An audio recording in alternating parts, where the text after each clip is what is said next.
Los ojos de la democracia con Marlon Puertas. Bienvenidos.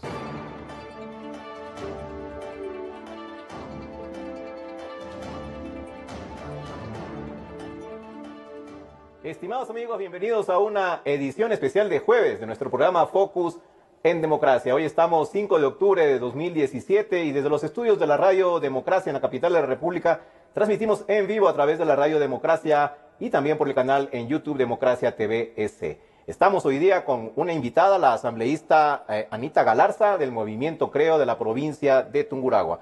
Anita, bienvenida. Muchas gracias por estar en este programa que es especial, decía, porque hay tanto que hablar respecto a los acontecimientos judiciales, políticos, del tema Glass, del tema también de Odebrecht y por supuesto la consulta popular, que eso lo tocaremos en la última parte de este programa. Yo quisiera saber primero su reacción sobre lo que ha pasado, y lo pasó el lunes, recién, hace pocas horas, el desenlace en el caso de Jorge Glass. Cayó preso, el fiscal pidió cambio de medidas cautelares, de la prohibición de salir al país a prisión preventiva, el juez Miguel Jurado se lo concedió el mismo día, lunes, a las 5 de la tarde, y ya en la noche Glass está preso aquí en la capital de la República, en la cárcel número 4. Tuvieron que mudarlo a Capaya, por cierto, para que no estén de vecinos en la cárcel 4. Salió Glass, salió Capaya, entró Glass, así más o menos como por turno, en la cárcel del número 4 de Quito. Así que quiero saber, ¿está sorprendida? ¿Se lo esperaba?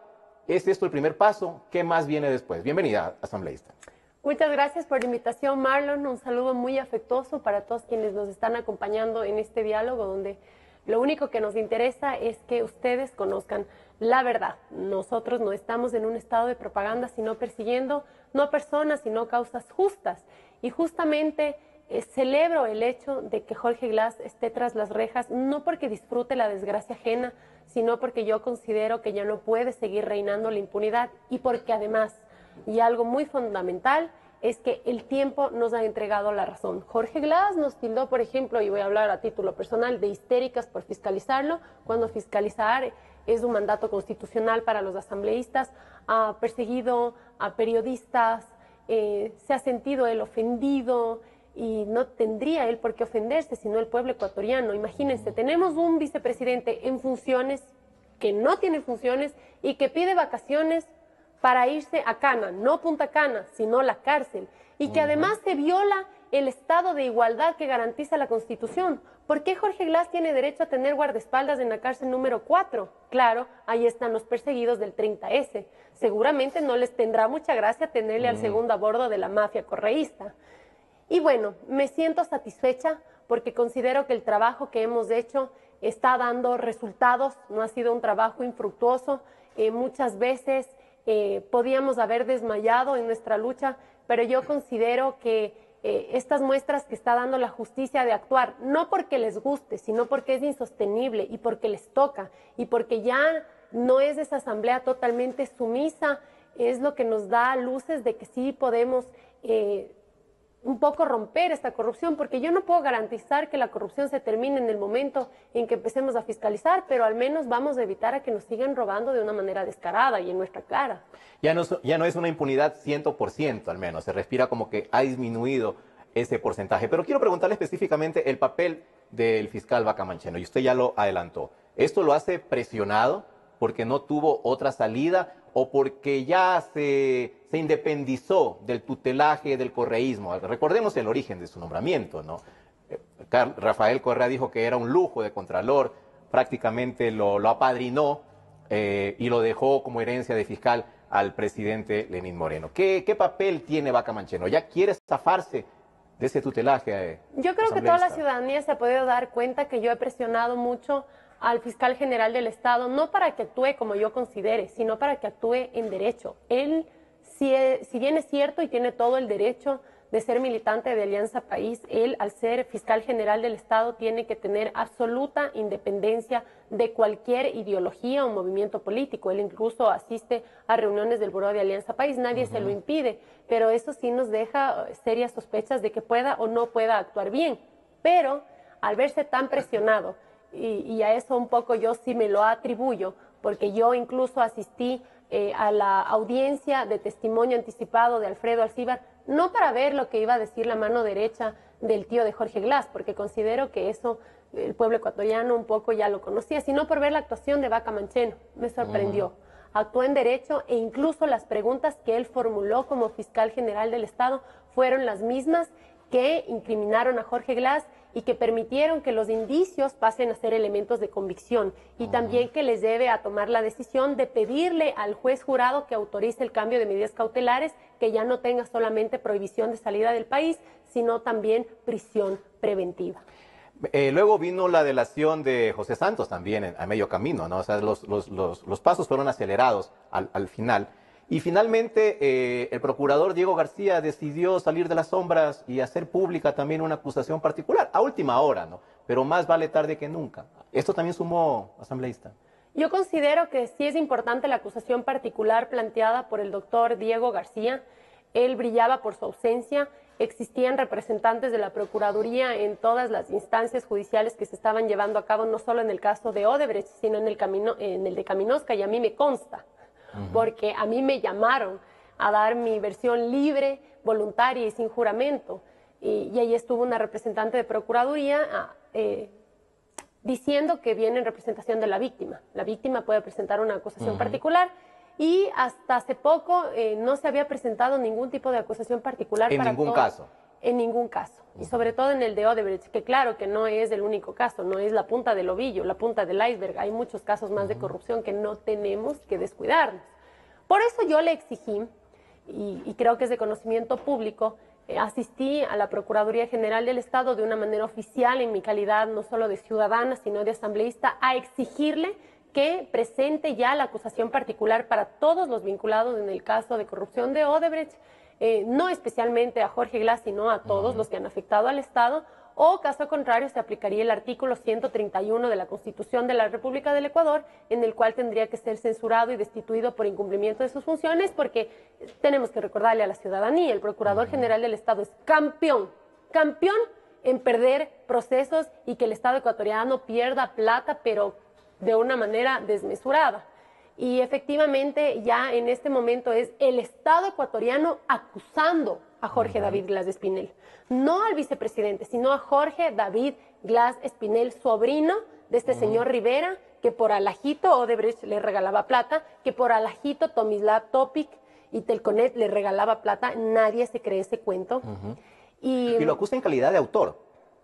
Bueno, no, en instancia no. Primero fue como facilitador, que eso podría llevarnos a pensar que no es autor, pero en este momento ya, con todos los indicios que se han ido presentando, con el testimonio anticipado de Alfredo Arcíbar, ya pasa a ser autor, con las delaciones que nos da José Concienzao dos Santos, ya pasa también a ser actor. Entonces, eso sí nos da un poco de tranquilidad de que se vaya a garantizar una justicia independiente, así no le guste al fiscal general Vaca Mancheno.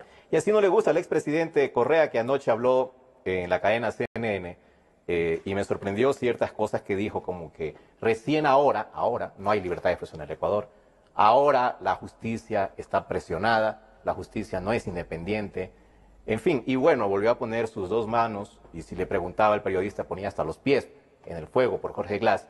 En todo caso... Que ponga la lengua, es más larga. Bueno, le va a doler más. Asambleísta, hay abogados que han cuestionado el procedimiento para meterlo preso preventivamente a Jorge Glass. Y algunos siguen insistiendo que esto sigue siendo un tongo. Y por ejemplo, le voy a leer rápidamente algo que escribe un abogado de Guayaquil, un abogado polémico, se llama Pedro Granja. Claro, lo conozco. Le conoce a Pedro Granja. Entonces, pero es un buen abogado además, Sí, eso hay que decirlo. Dice... Le voy a leer rapidito, porque como él piensan algunos abogados, el fiscal Vaca dice que va a investigar delitos subyacentes. Vaca es de una limitación que asusta, igual que la mayoría de fiscales de este país. Para este fiscal lo subyacente es lo más grave. Si alguien roba una cartera y la víctima opone resistencia y el delincuente le asesta 3 puñaladas y muere la víctima, pregunto, ¿cuál es el delito central? El crimen, obvio, dice él. ¿Qué es lo que subyace? El robo. Pero Vaca es al revés.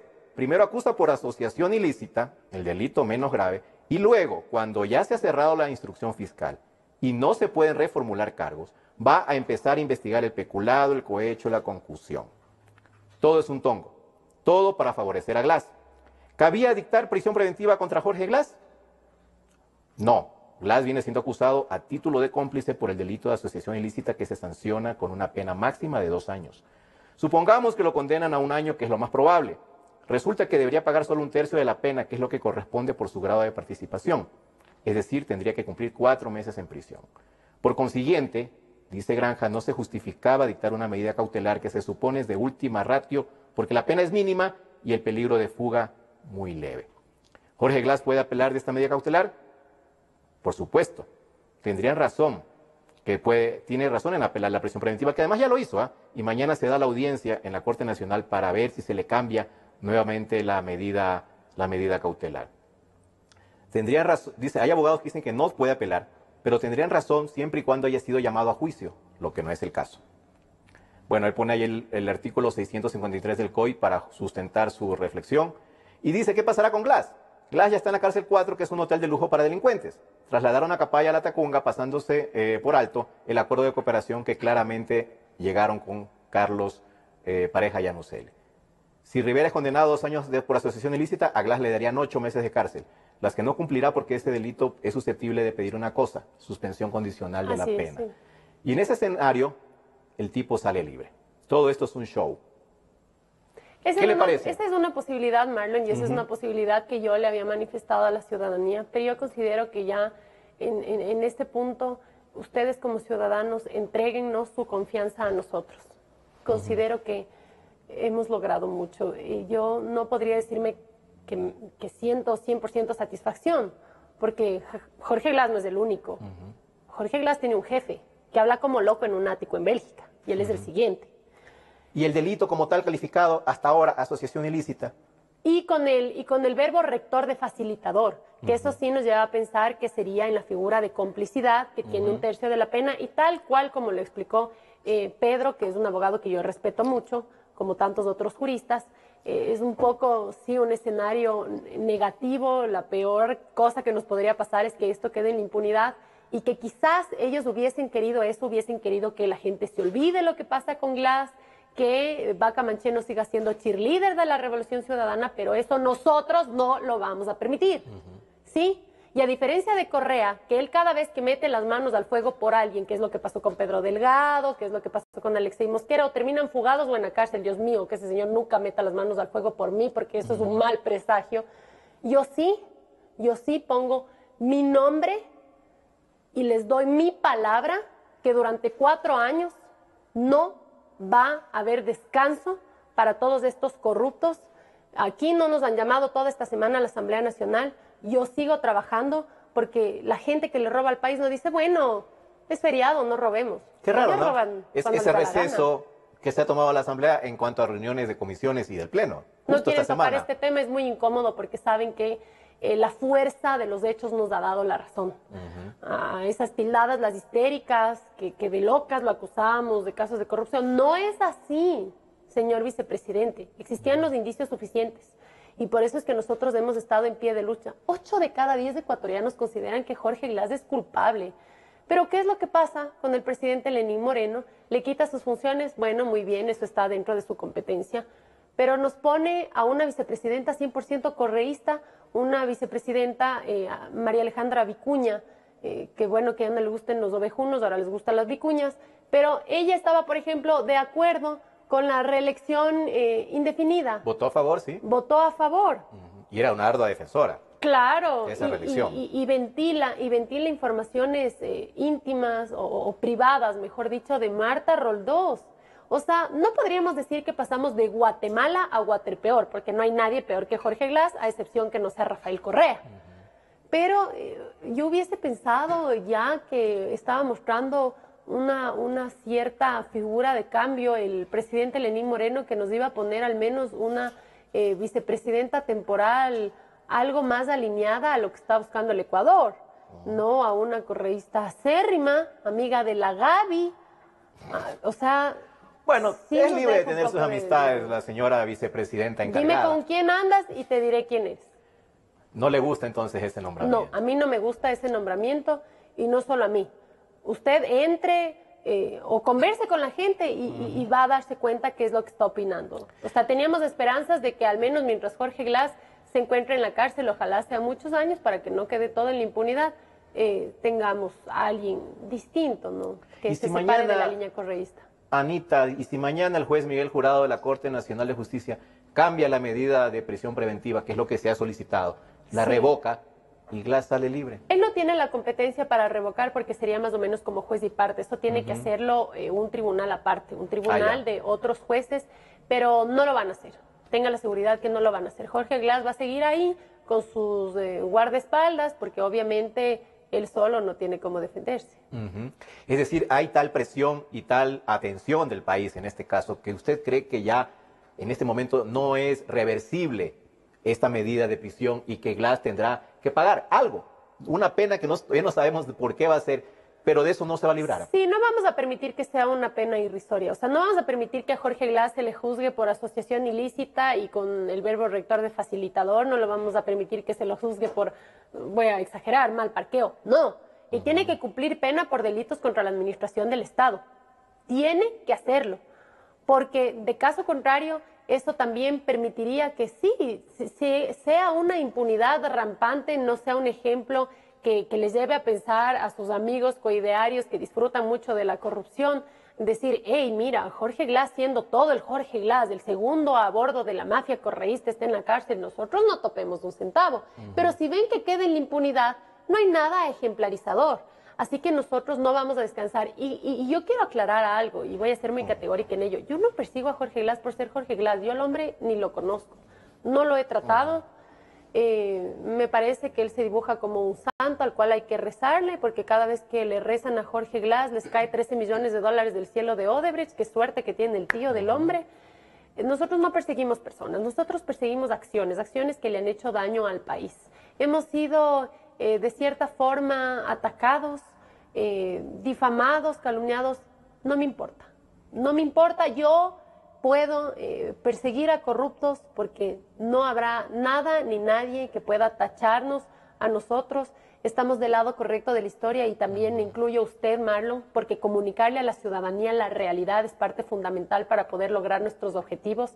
Si es que hemos logrado lo que hemos logrado hasta este punto, ha sido porque a través de la comunicación, de los medios de comunicación, radiales, escritos, televisión, la ciudadanía ha tenido la posibilidad de conocer bajo qué no manos, bajo qué garras hemos estado en esta última década y que sí podemos librarnos siempre y cuando tengamos ese apoyo ciudadano y que se actúe dentro de derecho, respetando un debido proceso. Y no me refiero a ese debido proceso que le gusta a Gustavo Jalk, en el cual recibe sentencias de parte del señor que vive en un ático en Bélgica. No, sino en el debido proceso, llevando la independencia la justicia con independencia externa e interna. Hacemos nuestro trabajo, asambleísta. Ahora, usted mencionó hace un momento el caso, por ejemplo, de la empresa Telconet y de la propina que apareció en la investigación a una empresa y de un depósito que le llegó, decía el señor Topi, que no sabe de dónde, pero que lo tenía congelado. Entonces, ¿se están quedando cabos sueltos en este caso, Anita? ¿Están todos los procesados, son todos los que son? ¿O falta todavía que la Fiscalía escudriñe más y que vincule a más personas? Yo considero que sí faltan más personas, pero también sí confío, y puede ser que me equivoque, ¿no? Y espero no equivocarme. Confío en Diana Salazar. Ella sigue adelante con estas investigaciones. Claro, en el momento que encuentre a alguien que tiene fuero de corte, ahí tiene que hacer desplazar al fiscal general del Estado. Mientras tanto, ella puede seguir. No se pueden hacer varias vinculaciones dentro del proceso. Puede hacer una sola vinculación en la cual meta 100 personas, 10 personas.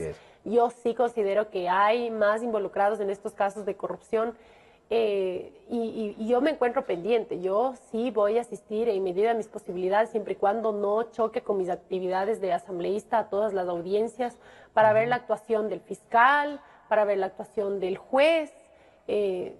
A mí sí me ha dejado una buena impresión, por ejemplo, el juez Jurado. Tenía, como todos, tenemos esa desconfianza, ¿no? Esta década por los del antecedentes, correísmo, además. Claro, esta década del correísmo sí nos ha dejado como ciudadanos desconfianza, pero yo creo que es momento en empezar a confiar, en dar una oportunidad a que brille la justicia, porque caso contrario estamos perdidos. Si ya empezamos a pensar que todo está perdido, ¿a dónde vamos a llegar? Si yo pienso que todo está perdido, ¿para qué voy a pelear? Claro. ¿Pero usted cree que se llegará a determinar la verdadera culpabilidad de cada uno de los involucrados? Y, por ejemplo, quiero hablar de la empresa Glory, que está domiciliada en Hong Kong y que ha recibido las transferencias. La empresa de Glass. ¿Es de Glass la empresa Glory? Aparece un Bueno, eso es chinito algo- ahí, Eso como representante que el propio no Rivera lo lo he ha visto un poco mencionado. achinado últimamente. Pero bueno, Mire, eso es algo que tiene que determinar la justicia, pero ya es Vox Populi a quien le pertenece esa empresa y para qué funciona. Para lavar y no necesariamente la ropa. Entonces, confiemos un poco en la justicia, pero no nos descuidemos, no seamos pesimistas, pero sigamos presionando para que se actúe en derecho, no para que hagan lo que nosotros queramos, sino para que se cumplan las cosas que el pueblo ecuatoriano quiere, que ya no se mantenga esta impunidad. El tema de Glory, el tema del informe de Contraloría con indicios de responsabilidad penal sobre la asignación del pozo marginal de Singue, donde ahí también, y para variar, está Jorge Glass. No es que tengamos algo en contra del hombre, sino que él está en todos los casos de corrupción. ¿Qué podemos hacer? pero en eso la Fiscalía no se ha movido, mire usted. Y Él está el ya- informe de Contraloría. Él se adelantó, el fiscal Vaca Mancheno dijo que eso podía tardar hasta 2 años, la indagación previa, ¿no? ¿Y se necesita indagación previa con un informe de Contraloría? Mire, En otros casos dicen que en cambio no hacen nada porque se necesita el informe de Contraloría. Ahora ya tiene el informe de Contraloría y va a abrir es una que de indagación. hecho, sí, para delitos contra la administración del Estado, ustedes les deben haber escuchado a ciertos correístas decir, nosotros hemos sido los que más hemos luchado contra la corrupción porque hicimos que los delitos contra la administración del Estado no prescriban, correcto. Pero para que la Fiscalía pueda actuar, investigar esos delitos, necesita un informe previo de Contraloría que sí prescribe dentro de 7 años. Así ¿A qué es. juegan? Nos quieren ver la cara de Y tontos. que ya no lo algunos somos. estarán sin la posibilidad de un informe. Delitos cometidos en el 2010. Y si por ejemplo, el Contralor de Lujo, Carlos Poli, ¿no? Contralor de Lujo, puesto por un Consejo de Participación Ciudadana y Control Social totalmente correísta. Por eso es que le vemos a Soledad Buendía rasgándose las vestiduras. ¿Cuánto es el costo de una consulta popular? Hagamos una constituyente. ¿Y cuánto cuesta una constituyente? Lo único que quiere es cuidar la teta del marido, y lo mismo Carlos Viteri Hualinga, pero bueno, a él un poco más Esas relaciones, así es, incestuosas, ¿no? En Ya, la política. el punto aquí es que si no era Poli del que no les hacía el informe con indicio de responsabilidad penal, estaba Chiriboga. Si no le tapaba el uno, le tapaba el otro. A esos debían haberles convocado, no sé, los directores técnicos de la selección, porque no nos hubieran metido un gol. Pero bueno, en todo caso, esos han tapado muchos casos de corrupción. Mire, ¿qué es lo que ha sucedido? Y yo quiero ser muy, muy enfática. Aquí se quieren tirar la pelotita y empezar a hablar del pasado, que ellos no han sido los que han designado a Poli, pero ¿quién lo ratificó? Incluso se presentó una impugnación dentro del proceso en el concurso de méritos de oposición para Cuando se religió, Contralor. sí. No investigaron, lo desestimaron y lo archivaron. Entonces, a mí me sorprende que dentro de las preguntas de la consulta popular no se pregunte el cese de funciones de los vocales, sino la evaluación de los titulares de las entidades de control. Ellos también tienen que ser destituidos. ¿Saben por qué? Y por algo que también consta dentro del proceso de Odebrecht. En uno de los audios donde está Polit conversando con José Conceição dos Santos, les dice, mira, yo me voy a quedar en Contraloría, al resto los van a cambiar. Y eso lo dice antes de que comience el concurso de méritos de oposición. ¿Por qué sabía eso?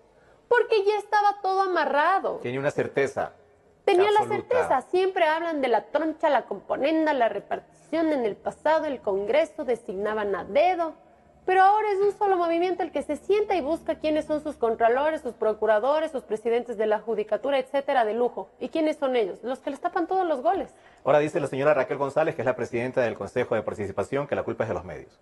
Que los medios le hemos hecho la mala fama al quinto poder y que por eso ahora los van a sacar de sus puestos.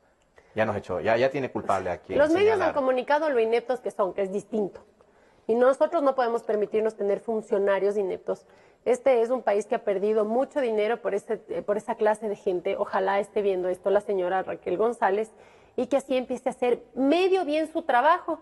Algo ayudaría al país. Ya no le va a quedar tiempo porque la consulta creo que viene en enero, entonces va a tener que salir. Y ya se está despidiendo además. Además va a ganar el sí. Anticipadamente, sí, ya diciendo que ella va a seguir hasta que el pueblo se pronuncie. No quiero dejar todavía el caso Odebrecht porque me parece que es un tema que todavía tiene muchos cabos sueltos. O sea, me parece insuficiente. Es un primer paso lo que ha hecho Fiscalía, pero me parece que se están quedando delitos en el camino. Y personas involucradas que han recibido donaciones, depósitos misteriosos, que eso no veo que se profundice. Está también la vinculación del tema de este banco ficticio, Saibank, que también todavía no se entiende muy bien qué papel ha jugado en toda esta trama. ¿Dónde están esas investigaciones, asambleísta?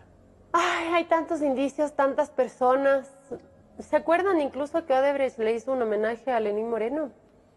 Sí. En la sí, Capilla del Hombre. En la Capilla del Hombre están los videos ahí. Ya. Cuando yo escucho que nos dicen a nosotros, sobre todo a los del movimiento, creo, representantes de la banca, del banquero, ¿quién financió o quién le prestaba su avión a Lenín Moreno para hacer campaña? El señor El Juri, dueño de un banco. Entonces, si vamos a hablar de representantes de banco, entonces ahí están los representantes del Saibank, que es donde depositaban el dinero de Odebrecht. ¿Sí? Entonces, sí, Eso es una causa Fiscalía. aparte, ¿no? Eso es un delito aparte que se está investigando. Entiendo. Esa es una causa aparte que también la Fiscalía Ana Salazar está llevando a cabo. Pero miren, había una frase que yo no sé si realmente la decía Napoleón, pero le atribuyen a él: vísteme despacio que voy deprisa. A veces porque queremos resultados, inmediatamente podemos violar procesos del debido proceso, valga la redundancia, y después se cogen de eso para pedir la nulidad del mismo. Que se rompa una cadena de custodia, qué sé yo. Aquí es importante que cada paso que se lo dé sea certero para que podamos tener resultados óptimos. ¿Cuáles son los resultados? No solo que estos señores se vayan a la cárcel, sino también que se puedan recuperar todos esos recursos. Por Dios, ¿cómo va a venir a decir Rafael Correa, y ojalá usted también lo esté viendo, tesorito, que las coimas no significan un perjuicio económico para el Estado? Su pana, el procurador, sí, aquí dice que el Estado ecuatoriano, por motivos de corrupción, por las coimas, acuerdos entre privados, errores de buena fe, como usted les quiera santificar, le ha costado, por este caso de Odebrecht, $40 millones de los Estados Unidos de América, conforme a los elementos de convicción, ya no indicios, recabados por la Fiscalía General del Estado. ¿No se queda Esto corto de el un procurador caso. en esa cifra? 40 millones. Es que es de lo que ha aparecido. Ah, ya. Y solo de este caso. ¿Qué pasa con Petrochina? ¿Qué pasa con Petrochina? También ahí hay un perjuicio económico al Estado. $4.200 millones. Es Eso no es decir, ningún pelo todo en el eso chino. está cercado únicamente en el tema Odebrecht. Falta todavía todo lo que no hizo Odebrecht. Singue, Petrochina. O sea, esto es solamente la punta del ovillo. ¿Y por qué se desesperan tanto en la Asamblea Nacional en evitar la fiscalización al vicepresidente Jorge Glass? Porque se pueden revivir $41 millones de errores de buena fe. El señor Caminosca, que no asistió a rendir su versión libre, voluntaria y sin juramento, y me refiero al asambleísta Esteban Albornoz. Pero ya hay volvió. que estar atentos. Ya volvió al país. Ah, no, nadie está diciendo que se ha fugado, pero ¿por qué no va a rendir su versión? Y también en Caminosca, para variar, Jorge Glass. ¿Sí? Entonces, ellos quieren evitar, porque esto es como una pieza de dominó. Cae uno, inevitablemente van a empezar a caer el resto. Y lastimosamente esto es como una piñata de la corrupción, o sea, se dio el batatazo y cayeron tantos casos.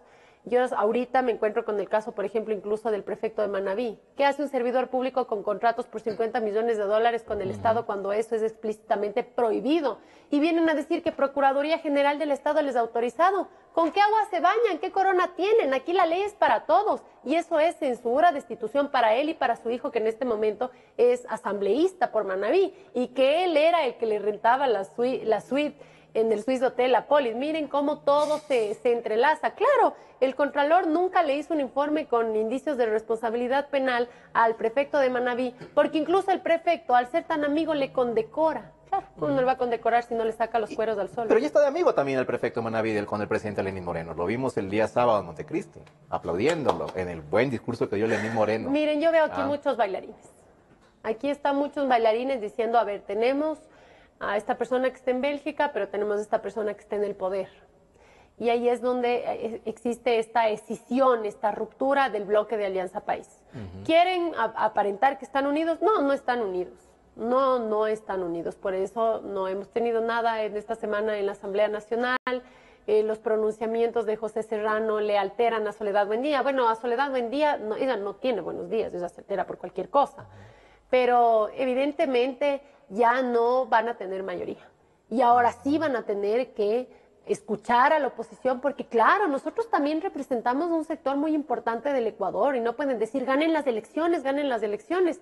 Aquí se gobierna para 16 millones de ecuatorianos, de izquierda, de derecha, todos tienen la misma igualdad de derechos y a mí me parece que por respeto a todos los ecuatorianos se tiene que escuchar todas las proposiciones y debate que se den dentro de la Asamblea Nacional. ¿Quieren que les diga algo? A mí nunca me han dado la palabra. Nunca me han dado la palabra en el pleno. No. ¿Sabe qué es lo que decidí? Me paré a hablar sin micrófono. Porque a mí no me eligieron para que me quede sentada y callada. Bueno, callada no me he quedado. Pero si siguen así las cosas, se pierde la esencia misma del Parlamento. Cuando se permitió el enjuiciamiento penal al vicepresidente Jorge Glass, ¿qué hizo el presidente de la Asamblea?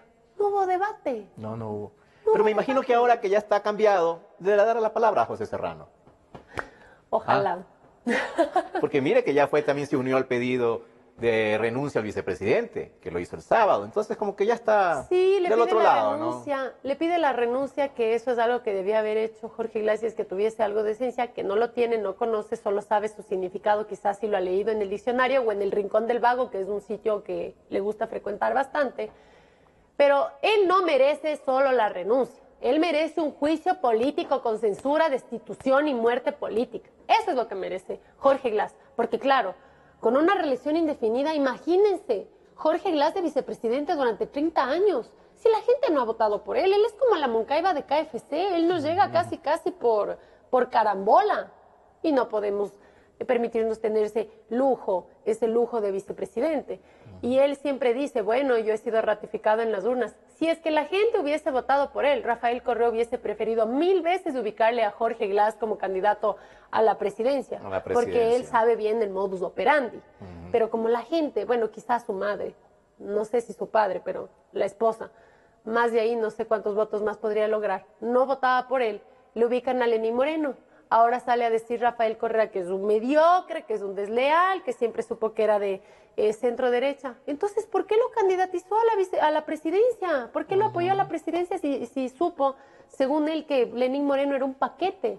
¿Y por qué peleó por su triunfo ya después de las elecciones? Que se armó toda la polémica. Muchos están diciendo ahora hasta que le condecoró a Pozo. Claro, que todo esto se debe, este resultado de los acontecimientos, gracias a Pozo, mire.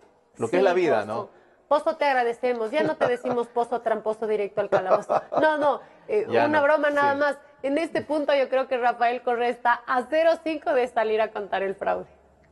A denunciar fraude, ¿no? Lo que es la vida, lo que es la política aquí en el Ecuador. Así es. La consulta popular, asambleísta. ¿Qué le parecen las 7 preguntas que puso ya a discusión, a debate, a consideración, ya prácticamente fijas a Lenín Moreno de consulta popular, que irán a la Corte Constitucional? Y me imagino que quedarán así, porque también la Corte se alineará.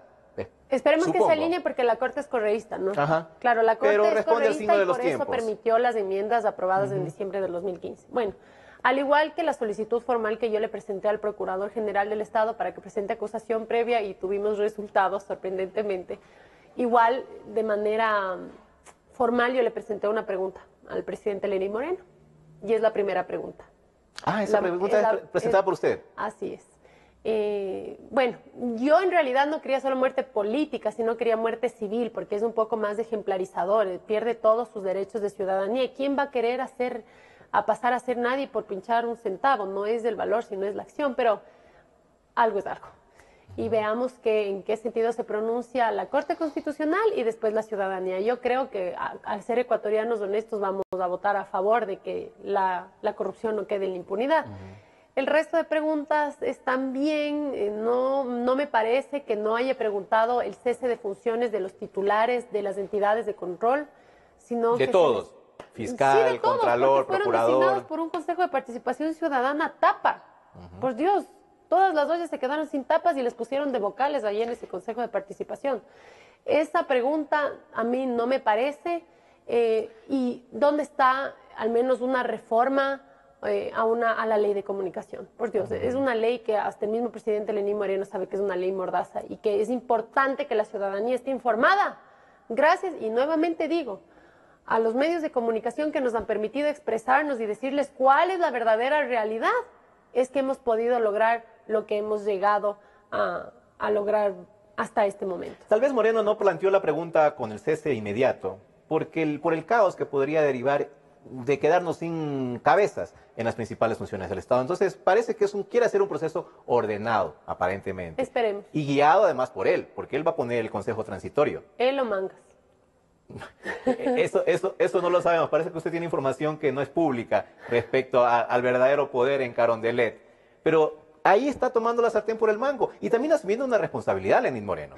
Porque si esta gente, estas personas que él va a designar, hace mal su trabajo o empieza a poner a los amiguitos, el país le va a caer encima también. Y me imagino que usted igual. No, que no quede duda. Por eso. Y no lo hago por molestar, lo hago por controlar, porque se hagan bien las cosas. Exacto. Hay que actuar en rectitud. Me gusta, por una parte, que sean designados los vocales del Consejo de Participación Ciudadana por elección popular, cumpliendo una serie de requisitos súper estrictos, requisitos que ni siquiera se le piden para candidato a la presidencia o para asambleístas. Me gusta. Pero por otra parte, todos sabemos que la gente simpatizante de Alianza País tiene toda la capacidad para ser un monstruo de campaña, ¿no? O sea, a nosotros no nos auspicia Odebrecht, a nosotros no nos auspicia Telconet. Y hablando de Telconet y de Pozo, Telconet, que le regaló plata, le regaló una cortesía al tío del vicepresidente, fue quien transmitió los datos de las últimas elecciones presidenciales, apagón electoral, Lenín Moreno presidente, pero bueno. ¿Y eso se tiene que averiguar algún día, investigar? ¿O simplemente es para contarlo como recuerdo, anécdota? Yo le estoy diciendo aquí no como anécdota, sino como para que en modo de noticia criminis la Fiscalía actúe de oficio, ¿no? Ahí está un tema que no podemos dejar a un lado. Y ya que menciona también, Telconet tiene algunos contratos con el Estado. Algunos. Este fue uno de los últimos, realmente, la transmisión de los datos electorales. Y esto más. Sale a dar una rueda de prensa el señor Topic y dice, no he tenido relación alguna ni con el señor Jorge Glass, ni con ningún miembro de su familia, y resulta que le regala $5 millones al tío Rivera. ¿Por qué mienten? Jorge Glass igual dice, yo solo lo veo a mi tío en fin de año, y se pasan mandando mails, el tío le asesora cómo plagiar la tesis. ¿Qué es esto? No mientan, porque miren, las mentiras tienen patas cortas, ¿sí? Y aquí siempre habrá gente, como Marlon o como muchos tantos, que vamos a estar para ventilar la verdad. Así que lo que les conviene es ir diciendo la verdad. Que ya digan la verdad, libres. hasta para aplacar un poco lo que se ha cometido, ¿no? Claro, sí, porque son agravantes cuando mienten. Así es. Son agravantes. Por ejemplo, Jorge Glass o Alexis Mera, uno de los dos miente. Jorge Glass dice que nada tuvo que ver en la negociación del regreso de Odebrecht al país. Pero Alexis Mera dice que Jorge Glass estuvo dentro del comité de negociación para que regrese Odebrecht al país. Alexis lo metió en la olla. Sí, Alexis Mera parece amigo, pero no tan amigo, porque igual él dijo que fue una legalidad lo de la venta de los 61 lotes de la ciudad de Las Amanes, los errores de buena fe de mi amiga íntima, Marcela Añaga. Sí. Entonces, no, Alexis Mera no les está ayudando en nada. Y Donald Trump tampoco a Alexis Mera, que ya debería estar en Washington, mire, y está ahí con la maleta hecha y no le da el beneplácito, mire. Ni le dará. O sea, es un poco complicado que el Ecuador pueda tener buenas relaciones con Estados Unidos cuando durante una década se ha pasado insultándolo, ¿no? ¿Hay el riesgo de que se pierda la consulta popular? Que Rafael Correa desde el ático arme una campaña por el no y con su poder político que dice él todavía tener, sea una piedra en el camino. Me encantaría que haga campaña, sería súper chistoso. ¿De verdad? Sí, a mí me causa gracia las cosas que dice Rafael Correa. Ya no me enoja porque ya no tiene al menos ese poder de difusión que tenía con sus cadenas radiales, televisivas. Se ve un poco triste también, o sea, un poco patético, pero bueno. Entonces no le da a usted ninguna fuerza. Posibilidad a Rafael Correa. Rafael Marcela Correa. Guiñaga también va a hacer campaña por el no en la reelección indefinida. Tal vez ganan. No.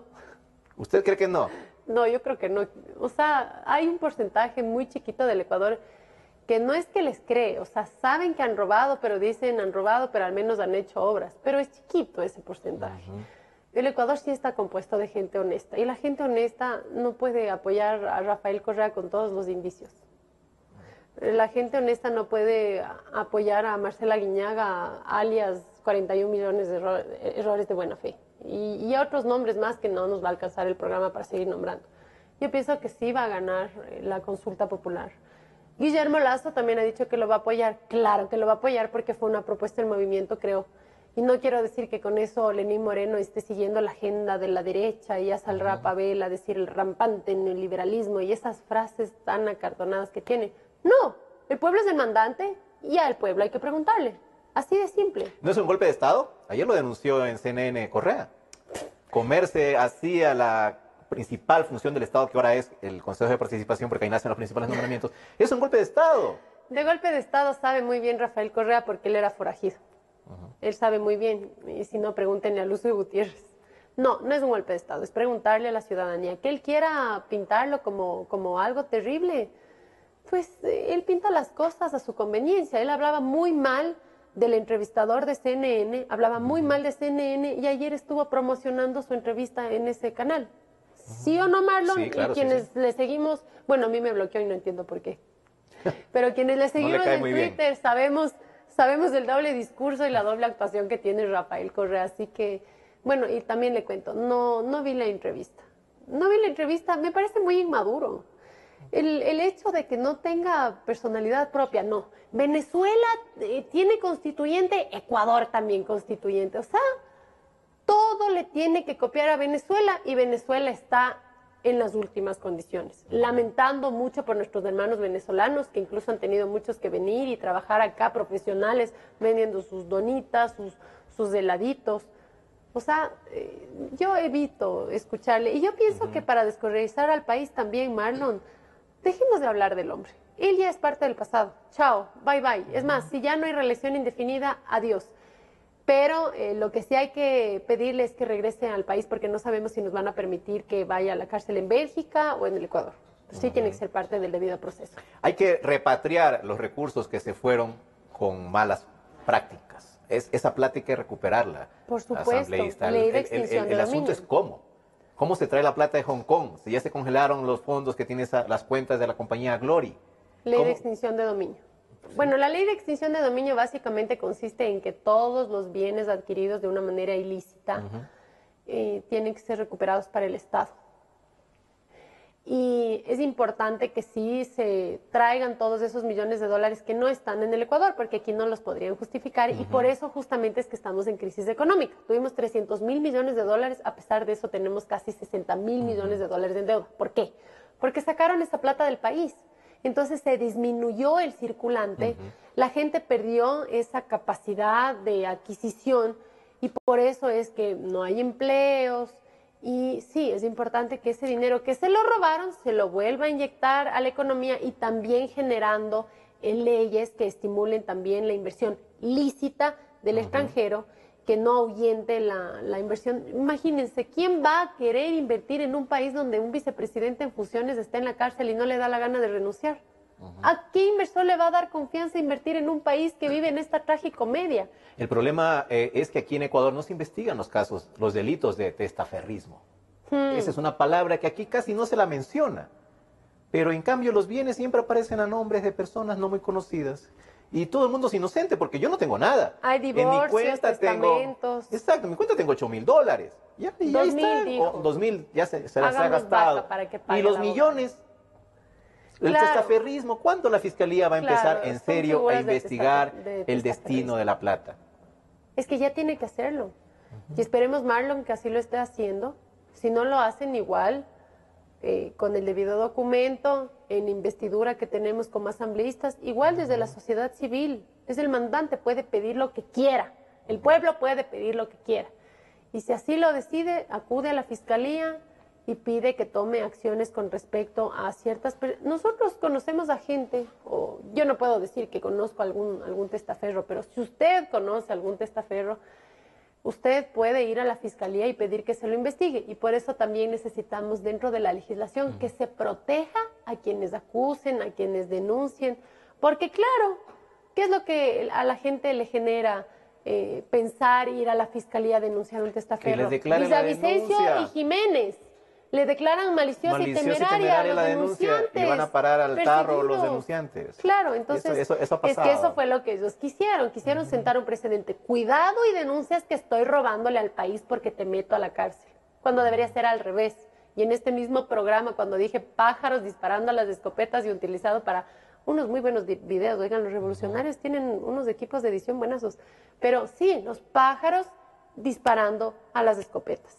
Y si ustedes sienten algún tipo de temor por el precedente que han sentado, esa persecución de la justicia a los denunciantes, entréguennos a nosotros los asambleístas para poder cumplir con nuestro mandato constitucional, que es fiscalizar, legislar también. Asambleísta, ¿qué va a pasar en el futuro, en el tiempo que queda del gobierno de Lenín Moreno? Y sobre todo en la Asamblea, ¿cuándo empieza a operar esa nueva mayoría? Que usted, por ejemplo, me la viene anunciando hace un par de meses, que ya se arma la nueva mayoría, ya hay gente que va a desertar, que se rompe Alianza País, que con esos votos se va a armar la nueva mayoría, que van a hacer las reformas que necesita el país. Pero en la práctica no se ve. ¿Cuándo empieza eso? Yo considero que ya esta decisión se presentará, se manifestará con la ley de plusvalía. Ahí vamos a ver los que son los que tienen vocación a corrupción y los que mejor prefieren resguardarse un poco y no quemarse con los que están con rabo de paja. Ahí van a tener que desnudarse en sus intenciones. Ya no van a poder ocultarse porque tendrán que votar. Van a tener que votar. Yo, por ejemplo, podría asegurarles, pero así a ojo cerrado, que, por ejemplo, Soledad Buendía no va a estar de acuerdo, Marcela Guiñaga, o sea, hay correístas extremos metidos en la asamblea que no quieren, por ejemplo, que se derogue esa ley de plusvalía. Pero si la construcción representa el 10% del Producto Interno Bruto, entiendan, no pueden hacer legislación desde traumas y complejos. Nosotros tenemos que cuidar la economía de la familia ecuatoriana. Por simple capricho de Rafael Correa, quitar el 10% del Producto Interno Bruto. No podemos ser sectaristas. Nosotros hemos votado a favor en propuestas de Alianza País porque no todo lo que proponen son disparates y no toda la gente que está dentro de ese bloque es gente corrupta. Yo he conocido ya en asamblea gente que sí, o sea, saben quién es Jorge Glass, saben lo que ha pasado en esta década. No se pueden tampoco botar al agua porque tienen sus códigos, son muy estrictos. Acordémonos qué pasó con Bustamante cuando él se abstuvo en la votación de ley de herencias y plusvalía. Le movieron de pupitre, le sacaron de la presidencia de su comisión. Entonces, ellos siempre sientan esos precedentes para medir a la gente y que no se lancen. Se cuidan entonces en lo que dicen. Sí, pero va a pasar, Marlon, va a pasar. Y respecto a la relación con el gobierno de Lenín Moreno, hasta ahora todo ha sido casi, el de la oposición, con Lenín me refiero, una luna de miel. No, con nosotros no ha dialogado. No, pero están apoyando lo que él está promoviendo, están casi de acuerdo en su discurso. ¿Cómo no apoyar si son nuestras propuestas? Correcto, pero más adelante van a tener que tomar decisiones, Lenín Moreno, sobre todo en el plano económico. Sí. Que me imagino que serán decisiones duras por la situación del país. ¿Qué va a pasar entonces? Es que no es solo la situación del país. El hombre está asesorado por el mismo equipo económico de Rafael Correa. O sea, cambiamos de chef, pero es la misma receta. Y fue ese plato que le generó indigestión al pueblo ecuatoriano, 60.000 millones de dólares de deuda. Entonces, sí me preocupa que la gente que le esté asesorando en aspectos económicos a Lenín Moreno es la misma exacta que asesoraba a Rafael Correa. Pero también con ciertos cambios. El FMI ya va a venir al país. Probablemente se le pida dinero, un crédito al FMI, cosa con lo que no estaba de acuerdo Correa y su equipo económico. No, ahora estaba de acuerdo en venderle al país a los chinos. Exacto, entonces hay cambios. Ahora, el FMI tampoco da el carta abierta, así nomás. Él pone condiciones. Pone condiciones que habrá que cumplir. Sí. Y esas condiciones normalmente son duras. Bueno, el presidente fue categórico al decir que tenemos que juntar el hombro ante esta crisis. ¿Ustedes están dispuestos a eso, políticamente? Es que no toca de otra, pues. No caerle a palazos en el momento en que toque justamente el sacrificio. Es que no toca de otra. No nos hubiese gustado que sea así. Fue muy desacertada la gestión de Rafael Correa, un PhD que quebró al país. Sí, pero ¿qué más podemos hacer? ¿Llorar sobre la leche derramada y decir por su culpa, por su culpa? Ya nada, estamos fregados y tenemos que encontrar soluciones. Y que no vuelva a pasar lo que ha pasado durante esta década, de la década ganada, la década del despilfarro. Y si ha sido ganada, ha sido para sus testaferros y sus cuentas. Lo que son personas que no sienten vergüenza de todo el daño que le han hecho al país. Plata que le han quitado a la salud. Fue Espinosa a la Comisión de Salud donde yo me encuentro. Le dije, mira, Richard, la gente se muere antes de que les llegue su turno. La burocracia se muere. Y yo le hablé de un caso muy cercano de la hija de la señora que me ayuda en mi casa, con insuficiencia renal. Belén Araceli Vasco Nechicaiza. Y me dijo, mira, gestionemos. Le dije, ella necesita atención ya. porque necesitaba un trasplante de riñón. Le dieron la cita para octubre. Ya está muerta. Qué pena. ¿Me entienden? ¿Me entienden por qué me indigno? Porque es plata que nos han robado a todos. Y no tener un solo gramo de sangre en la cara y decir no vamos a permitir que nos quiten lo ganado. Sí, ley de extinción de dominio, corruptos. Así que hay que apoyarle a Lenín Moreno cuando tome decisiones acertadas, pero también hay que criticarle cuando tenga gente nociva a su alrededor. Y ese equipo económico es un equipo económico nocivo, así como lo era Patiño, lo manifesté públicamente y enhorabuena, la siguiente semana renunció, porque son fieles a la revolución. ¿Por qué el resto de los fieles a la revolución no han renunciado? Ya se habrán acomodado, supongo. A ver, si son fieles a la revolución, ¿para cuándo firman la renuncia? Aguiñaga, Buendía, porque ya Pavón, Virgilio Hernández, el primer damo, se me fue el nombre. Patiño, habla de Patiño, también renunció. Me sorprendió. Entonces, ese doble discurso nosotros tenemos que seguir desenmascarando para que la gente siga abriendo. Entonces no hay carta blanca para el presidente, así. No, o sea, yo no puedo poner las manos al fuego por él. Espero que Rafael Correa no ponga las manos al fuego por Lenín Moreno, porque si no va a parar en la cárcel. Se va a preocupar entonces, así es. Hay que apoyarle, sí, pero mientras siga rodeado de gente nociva, sí me preocupa un poco. Y tenemos que juntar el hombro. Para resumirle al pueblo lo que Lenín Moreno nos ha pedido y nos ha dicho, sí, nos hemos farreado la plata, ustedes paguen el chuchaqui. Y eso no es justo. No es justo, pero ¿qué más nos queda, Marlo? Aprender de la lección, no volver a confiar en un estado de propaganda donde nos pintan, nos doran la píldora y en realidad no es así. Es importante que sí, no exista reelección indefinida para que no hayan caudillismos, para que llegue gente nueva con vocación de servicio, que no tenga esas mañas de los tejes y manejes y que de verdad demuestre que trabaja. Y bueno, nosotros seremos temporales. Si yo quisiera enquistarme en el poder y ser 120 años, bueno, no creo que viva tanto, pero muchísimos años de asambleísta, no estaría a favor. Y ahí uno se da cuenta de los intereses personales que tiene cada persona, ¿no? La reelección sí querrá, supongo, la que le correspondería. Bueno, yo según no sé, la Constitución. yo estaré donde la gente quiera que yo esté. Si la gente quiere que yo siga siendo asambleísta porque soy la pesadilla de los corruptos, señor, sí señor. Porque yo de verdad me siento todavía más apasionada por mi país. Porque en este país quiero que crezcan mis hijos libres, mis nietos, todas nuestras generaciones. Yo como madre entiendo que el mayor sueño que tenemos como padres es nuestras generaciones libres, educadas, que no estén subyugadas. Si este es el espacio donde tengo que seguir luchando, así lo haré. Yo voy a estar donde la gente quiera que yo esté, Marlo. Muchas gracias, Anita. Se nos acabó el tiempo, como siempre, frontal y directa en todas sus apreciaciones. Así que, sobre el caso actual de Jorge Glass, siempre es verdad, usted ha sido una de las primeras que emprendió esta lucha, porque el camino no es fácil. Podemos considerarla una lucha en contra de la impunidad y en contra de la corrupción. Aquí no se trata en realidad de nombres, sino de hechos. Así es. Y los hechos son los que no deben quedar impunes. Y los hechos obviamente tienen responsables. Marlon, de eso se trata. Sí, se podría decir que yo he sido una de las principales impulsadoras de que se administre verdadera justicia y que no quede en impunidad, pero lo hemos hecho en nombre de 16 millones de ecuatorianos. Este es el triunfo de 16 millones de ecuatorianos, de perseguidos políticos, de defensores de los derechos humanos, de defensores de la libertad de expresión. No es en nombre de Ana Galarza, de Janine Cruz, de Fernando Villavicencio, de Marlon Puertas. No, son 16 millones de ecuatorianos que estamos en espera de liberarnos de este yugo de la corrupción. Eso, justicia. Gracias, Anita. Muchísimas un gusto gracias, como siempre. Marlon. Y gracias a ustedes, amigos, por su atención a este programa. Nos veremos la próxima semana con nuevos invitados. No sé si nuevos temas, la verdad, porque la coyuntura también no nos capta. No podemos salir con otras cosas cuando el país necesita enterarse de lo que está ocurriendo. Gracias y hasta pronto.